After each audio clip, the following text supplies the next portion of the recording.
பாசமிக்கவர்களே, ஒரு நிமிடம் கண்களை மூடி நம்மை படைத்த ஆண்டவரோடு நம்மை இரத்தஞ்சிந்தி மீட்ட ஆண்டவர் இயேசுவோடு இணைந்து ஜெபிப்போமா? பரிசுத்தமான நல்ல ஆண்டவரே, தீயவன் சாக வேண்டும் என்பது அல்ல, வாழ்வு பெற வேண்டும் என்பதையே விருப்பமாக வைத்திருக்கின்ற ஆண்டவரே, வாழ்வு பெறுவதற்கு நாங்கள் என்ன செய்ய வேண்டுமோ ஆண்டவரே, அதை இந்த நேரத்திலே நீர் கற்றுத் தருவீராக ஆண்டவரே. வார்த்தையான தெய்வத்தினுடைய வார்த்தை கடந்து வந்து அதை செய்ய குறித்ததை கேட்கின்ற ஒவ்வொருவருக்குள்ளும் செய்ய வேண்டும் என்றும் ஆண்டவரே, அதன் மூலம் உலகம் முழுவதும் இறையரசு வர வேண்டும் என்றும் ஜெபிக்கின்றோம். ஆமீன். தந்தை, மகன், தூயாவியின் பேராலே ஆமீன். அன்புமிக்கவர்களே, இன்றைக்கு நாம் மத்தேயு நற்செய்தி 5ஆம் அதிகாரம் 48வது இறைவார்த்தையை தியானிப்போம். அந்த வார்த்தை என்ன சொல்லுகிறது என்றால், உங்கள் விண்ணக தந்தை நிறைவுள்ளவராய் இருப்பது போல நீங்களும் நிறைவுள்ளவர்களாயிருங்கள். நாம் நிறைவோடு வாழ்வதற்காக நிறைவாழ்வை பெற்றுக்கொள்ள வேண்டும் என்பதற்காகவே விண்ணக தந்தை தம்முடைய மகனை இந்த உலகத்திற்கு அனுப்பினார்.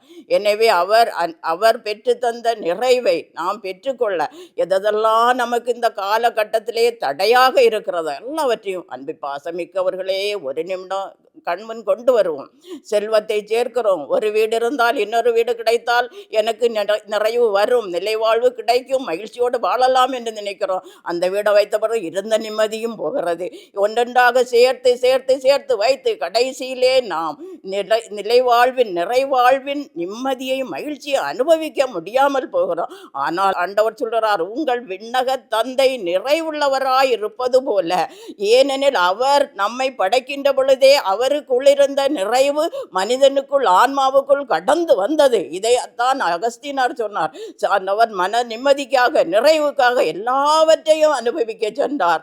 கடைசியிலே அவர் வெறுமையை சந்தித்தார், விரக்தியை சந்தித்தார். ஒன்றுமே தனக்கு நிறைவு கொடுக்கவில்லை என்பதை தன்னுடைய அனுபவத்தின் மூலம் நமக்கு வெளிப்படுத்துகிறார். எப்பொழுது அவர் ஆண்டவருடைய வார்த்தையை வாசிக்க தொடங்கினாரோ, ஆண்டவருடைய வார்த்தைக்குள் தன்னை ஐக்கியப்படுத்தி கொண்டாரோ, தன்னை நிலைநிறுத்தி கொண்டாரோ, வார்த்தையோடு தன்னை ஒன்றிணைத்து கொண்டாரோ, அப்பொழுது சொன்னார், இப்பொழுது என்னுடைய மனசு, என்னுடைய ஆன்மா நிறைவாக இருக்கிறது.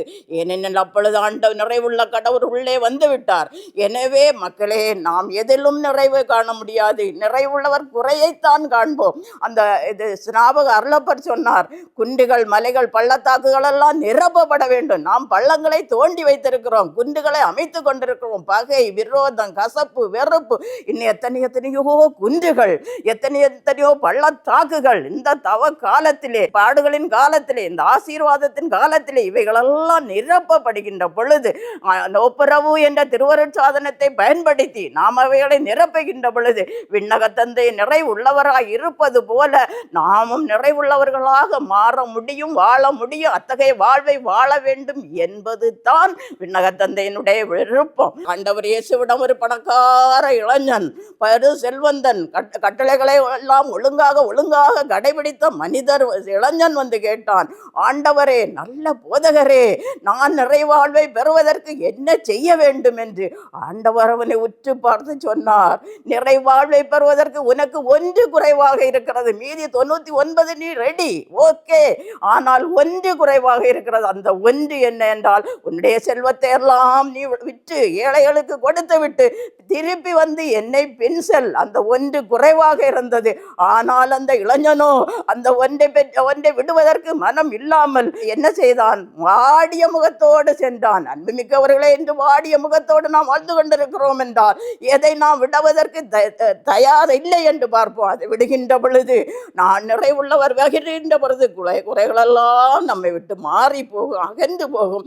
நாம் ஆண்டவர் விரும்புகின்ற, நம்முடைய ஆன்மா விரும்புகின்ற, நம்ம உடல் விரும்புகின்ற நிறை வாழ்வை இவ்வுலகிலும் வாழ முடியும், மறு உலகிலும் வாழ முடியும். இதைத்தான் புனிதர்கள் எல்லாரும் தங்களுடைய வாழ்க்கையிலே வாழ்ந்து காட்டினார்கள். அவர்களெல்லாம் இந்த உலகத்தில் உள்ள பொருட்களும் குப்பை என்று எல்லாவற்றையும் தூர போட்டார்கள்.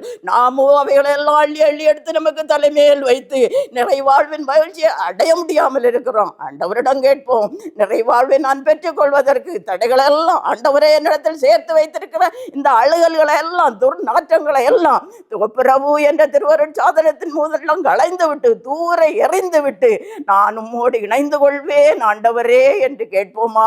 நாம் கேட்பதே ஆண்டவர் தருகின்ற ஆண்டவர். அவருடைய ரத்தம், கல்வாரி ரத்தம் நமக்குள் வந்து தட்டைகளை உடைத்து நானே வழி என்று சொன்னவர் நிறைவாழ்வின் வழியை நோக்கி நம்மை வழி நடத்துவதற்காக ஆண்டவர் ஆவியானவரை கொடுக்கிறேன் என்று சொன்னார். அந்த ஆவியானவர் நிறை உண்மையை நோக்கி உங்களை வழி நடத்துவார். ஆமேன். வழி நடத்துவார் என்று ஆண்டவர் சொன்னார் என்றால் அவர் வழி நடத்துவார். எனவே நாம் அவரை நம்முடைய கரத்திலே பற்றி பிடித்துக் கொள்வோம். தினமும் சொல்வோம், ஆவியானவரே என்னை நிறை உண்மையை நோக்கி வழி நடத்தும். ஏனெனில் அதற்காகவே நீர் எனக்கு கொடுக்கப்பட்டிருக்கிறீர், அதற்காகவே என்னிடத்து என் இயேசு தந்திருக்கிறார்.